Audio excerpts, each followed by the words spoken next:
Japan, एक ऐसा देश जहां टोक्यो की ऊंची स्काई ट्री टावर आसमान को छूती है, जहां बुलेट ट्रेन्स 300 से भी ज्यादा की रफ्तार से दौड़ती हैं और जहां टेक्नोलॉजी और ट्रेडिशन का एक अनोखा संगम देखने को मिलता है। लेकिन इस मॉडर्न दुनिया के बीच जापान के नॉर्थ में एक ऐसी कहानी छुपी है जिसे बहुत कम लोग जानते हैं। यह कहानी है आइनू लोगों की, जापान के असली इंडिजिनस पीपल की। एक कम्युनिटी जो हजारों सालों से प्रकृति के साथ जीती आ रही है और आज भी अपनी पहचान को जिंदा रखने की कोशिश कर रही है। आइनू लोग सबसे ज्यादा जापान के होक्काइडो आइलैंड में मिलते हैं और उनकी छोटी पॉपुलेशन रशिया के साखालिन और कुरिल आइलैंड्स तक भी फैलती है। आज उनकी एग्जैक्ट पॉपुलेशन कंफर्म नहीं, पर अनुमानन 25,000 से 200,000 के बीच है। आइनू लोगों की अपीयरेंस जापानीज पॉपुलेशन से काफी अलग है। उनकी हाइट थोड़ी ज्यादा होती है, स्किन लाइट व्हीटिश से पेल टोन तक दिखती है और सबसे खास बात, आइनू मर्दों की घनी दाढ़ और लॉन्ग फेशियल हेयर उनकी आइडेंटिटी का एक हिस्सा रहे हैं। आइनू महिलाएं लंबे बाल और ट्रेडिशनल डिजाइन्स वाले कपड़े पहनती थी। उनके कपड़ों पर बनाए गए पैटर्न्स उन्हें बुरी नजर से बचाने का सिंबल माने जाते थे। आइनू का पास्ट बहुत गहरा है। उनकी जड़ें जापान की प्राचीन जोमन सिविलाइजेशन से जुड़ी हैं, एक ऐसी सभ्यता जो 14,000 साल पुरानी थी और जिसे दुनिया की सबसे पहली पॉटरी मेकिंग कल्चर्स में गिना जाता है। जोमन का नेचर बेस्ड लाइफस्टाइल ही आगे चलकर आइनू कल्चर की बुनियाद बना। फिर आया मेजी एरा, 1880 का वो समय जब जापान ने अपने आप को तेजी से मॉडर्न और इंडस्ट्रियल बनाया। इस बदलाव के दौरान आइनू पर काफी पाबंदियां लगाई गई। उनका लैंड ले लिया गया, उन्हें उनकी भाषा बोलने से रोका गया और उनके कपड़े और रिचुअल्स तक बंद कर दिए गए। आइनू आइडेंटिटी यहीं से सबसे ज्यादा प्रभावित हुई, लेकिन उन्होंने हार नहीं मानी और ना ही वो रुके। पुराने समय में आइनू लोग पूरी तरह प्रकृति पर डिपेंडेंट थे। उनके घर, जिसे सीसे कहा जाता था, लकड़ी, बर्क और रीद से बनाए जाते थे।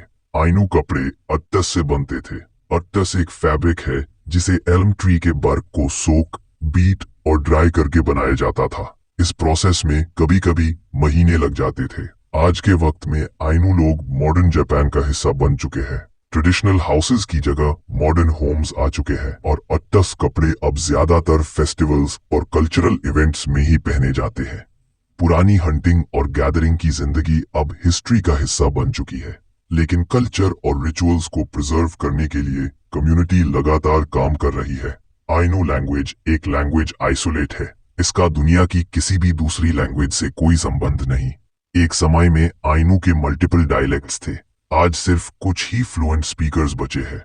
ये लैंग्वेज यूनेस्को के हिसाब से क्रिटिकली एंडेंजर्ड माना जाता है, लेकिन कुछ स्पेशल सेंटर्स उन्हें ट्रेडिशनल म्यूजिक, आर्ट और बेसिक आइनू वर्ड्स सिखाते हैं। न्यू रिवाइवल प्रोग्राम्स लैंग्वेज को दोबारा जिंदा करने की कोशिश कर रहे हैं। आइनू लोग प्रकृति के हंटर गैदरर्स थे। उनका खाना ज्यादातर salmon, trout, deer meat, bear meat, wild berries, mountain vegetables और हर्ब्स से बनता था। वो वेजिटेबल और प्लांट्स जंगल से सीजन के हिसाब से कलेक्ट करते थे। ये knowledge generation to generation pass होती थी। आइनू डॉग्स को हंटिंग पार्टनर्स की तरह रखते थे और कुछ जगहों पर हॉर्सेस का यूज होता था। बेर आइनू कल्चर में सबसे पवित्र माना जाता था। हंटिंग के लिए वो वुडन स्पीयर्स, पॉइजन्ड एरोज, ट्रैप्स और बोन नाइव्स का यूज करते थे। मछली पकड़ने के लिए ट्रेडिशनल फिशिंग स्पीयर्स और कैनू इस्तेमाल किए जाते थे। होकाइडो का वेदर उनके सर्वाइवल का सबसे बड़ा चैलेंज था। कड़क ठंड, -20 डिग्री सेल्सियस थे टेम्परेचर और लंबी स्नो फिल्ड नाइट्स उनकी लाइफ को मुश्किल बनाती थी। आइनू की बिलीफ सिस्टम को खमोई कहा जाता है। यहाँ हर चीज, हर प्रकृति के एलिमेंट में एक स्पिरिट होती है। Fire spirit, water spirit, forest spirit, mountain spirit, पर सबसे इंपॉर्टेंट है बेयर स्पिरिट। उनका सबसे प्रमुख रिचुअल आयोमांते था, एक सेरेमनी जिसमें बेयर स्पिरिट को रिस्पेक्ट के साथ फ्री किया जाता था।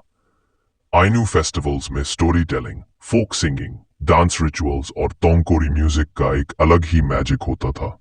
शादियां सिंपल, कम्युनिटी सेंटर्ड और ब्लेसिंग से भरी होती थी। पुरानी रिचुअल्स आज भी कुछ जगहों पर फॉलो किए जाते हैं। आज के समय में आइनू लोग मॉडर्न जापान के साथ खूब प्रोग्रेस कर रहे हैं। लेकिन अपनी कल्चर को प्रिजर्व करने का जुनून उनके बीच अब भी जिंदा है। कल्चरल सेंटर्स, म्यूजियम्स, स्कूल्स और यूथ प्रोग्राम्स आइनू आइडेंटिटी को दोबारा उभर रहे हैं। एक वक्त था जब आइनू कल्चर ऑलमोस्ट खत्म हो गया था। आज वो दोबारा जीवित हो रहा है। आइनू ट्राइब हमें यह सिखाती है कि एक कल्चर को जिंदा रखने के लिए सिर्फ कहानियों की नहीं, हिम्मत की जरूरत होती है। जापान के डैज़लिंग मॉडर्न वर्ल्ड के पीछे आइनू एक याद है कि सच्ची सभ्यता वही होती है जो अपने प्रकृति से जुड़ कर रहती है।